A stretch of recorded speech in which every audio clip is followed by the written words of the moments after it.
work. And the reason a lot of people refer to it as Rolfing is because the woman who developed it, her name was Ida Rolf, and she was a biochemist. And the cutting edge thing that she did is she looked at people, looked at the structure of their body, and she saw, she observed different things. Maybe one person's shoulder was stuck kind of like that. Or maybe they had a rotation in one of their feet, so one of their feet pointed kind of like that. Or maybe they had this big arch in their body, so their body was like a big bow instead of more straight up and down with gravity. And when she noticed these things, she thought, maybe there's a way to change that. A lot of people say things like, oh yeah, this shoulder is like that. That's the way it is. Okay, so if you apply some direction and force to the body and manipulate the soft tissue, over time it's possible to reorganize the body. So even that concept is a switch up. Don't think of your body as just set in stone. It's always changing, it's always adjusting.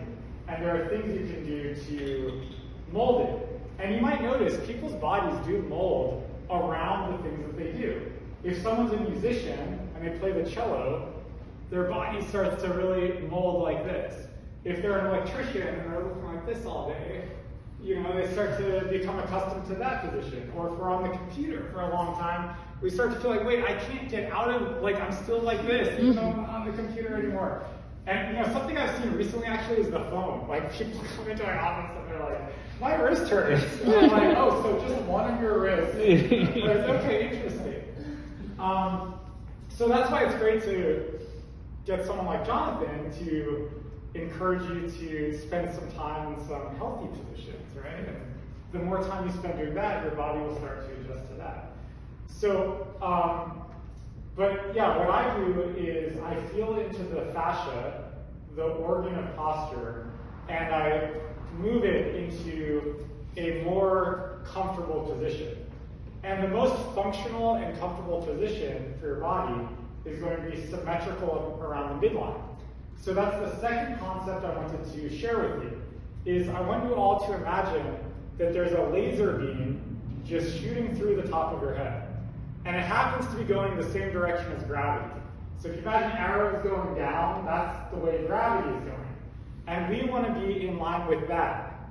If you're ahead of your line, if you're maybe drifting to the side, your body has to do a lot more work. But when you're in line with gravity, suddenly I'm a lot more carefree.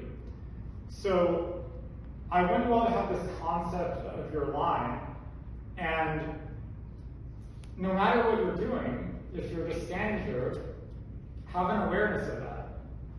As you're doing lunges, think, am I on my line? Am I moving on my line? So there's quite a bit of overlap between what I focus on and what Jonathan has his eye on as well. And so basically the malleability of the body and the organization, the symmetry of the body around this midline are just two concepts that I'd like you all to keep in mind. And with that, I'll pass it back over to Jonathan. Thank you so much.